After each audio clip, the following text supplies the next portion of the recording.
आप सभी भाई-बहनों का सर्व कल्याण वृक्ष की प्रश्नोत्तर ज्ञान कक्षा में एक बार फिर स्वागत है।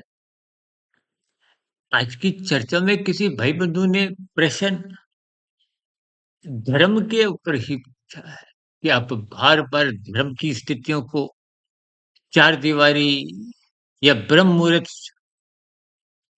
या सत्संग से ही जोड़ते हो। देखिए, धर्म भौतिक स्तर पर भी आवश्यक है, आध्यात्मिक स्तर पर भी आवश्यक है। हमारे एक चैनल का नाम क्या है? धर्म ओम दर्शन।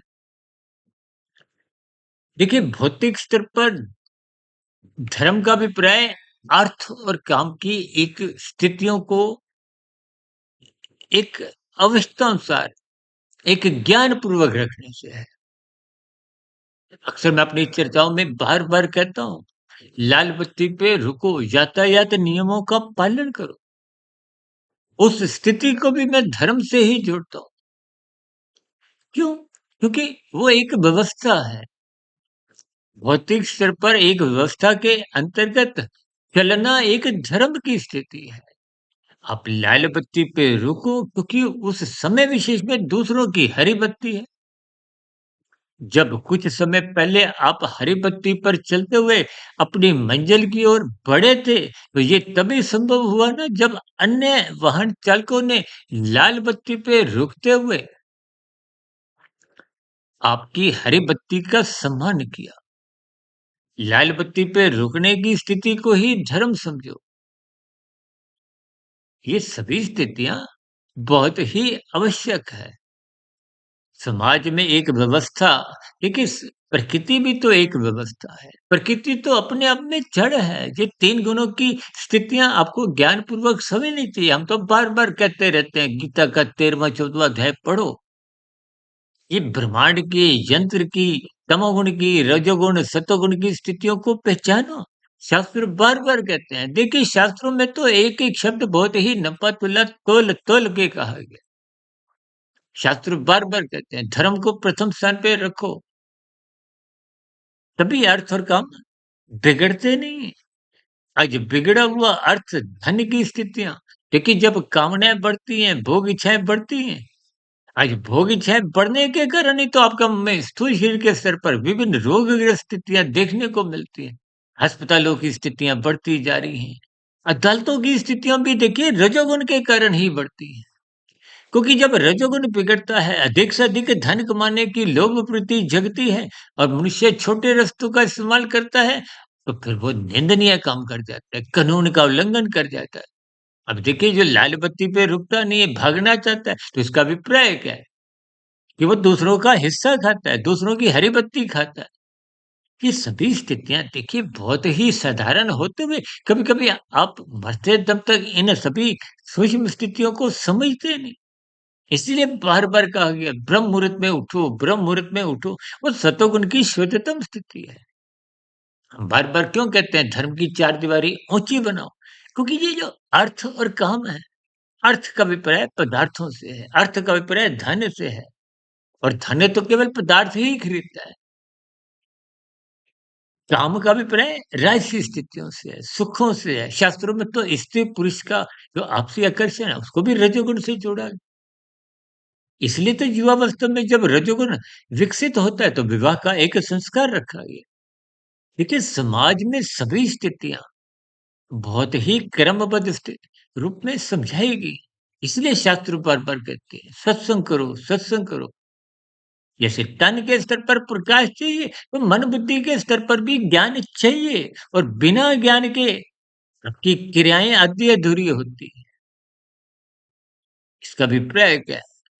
जब धर्म कमजोर होगा तो अर्थ और काम नाचेंगे। आज नाचते हुई स्थितियां ही आप प्री वेडिंग की स्थितियों में, शादी ब्याह में और भी देखिए समाज में अलग-अलग जो एक स्थितियां हैं, आजकल तो देखिए पर्वों में भी, त्योहारों में जो त्योहार आपको भी सत्वगुण में ले जाने के लिए एक बनाए गए, उन त्योहारों को भी आपने मौज मस्ती की स्थिति आज दिवाली का पर्व उनमें राजसी स्थितियां, मौज मस्ती की स्थितियां, सजाने की स्थितियां, खरीदा-खरादी, एक भोग विलासिता की स्थितियाँ बढ़ने से वो जो दिवाली का जो अर्थ है, देखिए दिवाली का अर्थ क्या है? प्रकाश। प्रकाश का अर्थ है ज्ञान, बुराई पर अच्छाई की जीत। रावण पर, उनकी बुराई पर प्रभु राम जी ने विजय पाई। यही ज्ञान संदेश तो देखिए अयोध्या वासियों को वो दीपमाला के रूप में वो दिवाली का पर्व बन गया। आज आप और हम उस दिवाली के जो मूल संदेश को समझ नहीं पाते। इसलिए हम बार-बार कहते हैं धर्म को प्रथम स्थान पे रखो, धर्म की महत्ता समझो, ब्रह्म मुहूर्त में उठो, शास्त्रों का स्वाध्याय करो।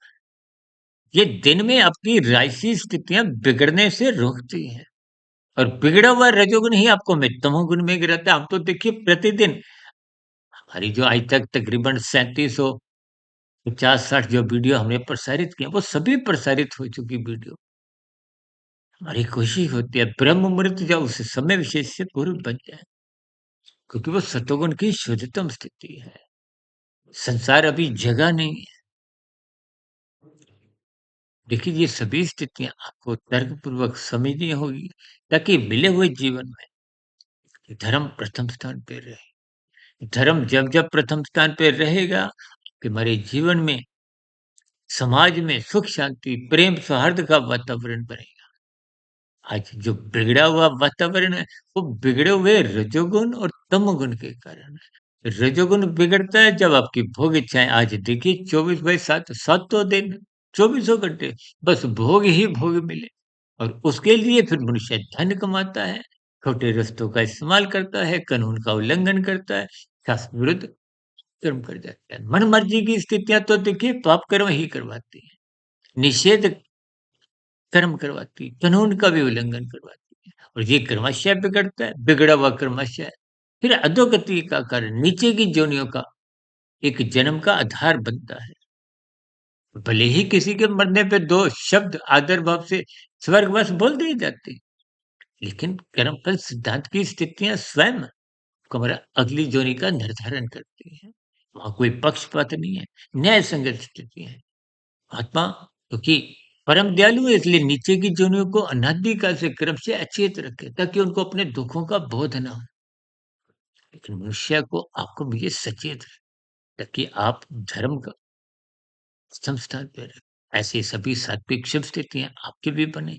इन्हीं शुभकामनाओं के साथ चर्चा विशेष को यहीं विश्राम देते हैं। कल सुबह ब्रह्म मुहूर्त ज्ञान उपदेश कक्षा में फिर मुलाकात करेंगे। तब तक आप अपने आध्यात्मिक मत सुधीर भाटिया फकीर को इजाजत दें। अपनी धार्मिक स्थिति मजबूत करने के लिए आप शॉर्ट्स के ज़रिए भी अलग-अलग वीडियो को सुनते हुए अपनी दिनचर्या को अनुशासित बना सकते हैं। इन सभी स्थितियों पर आपके मन में कोई प्रश्न हो, सुझाव हो, कोई मेरी कही गई बातों पर आपकी आपत्ति, शिकायत हो, इन सभी स्थितियों का नीचे दिए गए कमेंट्स बॉक्स पर सदा ही स्वागत है। चर्चा विशेष को ध्यानपूर्वक, धैर्यपूर्वक सुनने के लिए आप सभी भाई-बहनों को बहुत-बहुत धन्यवाद।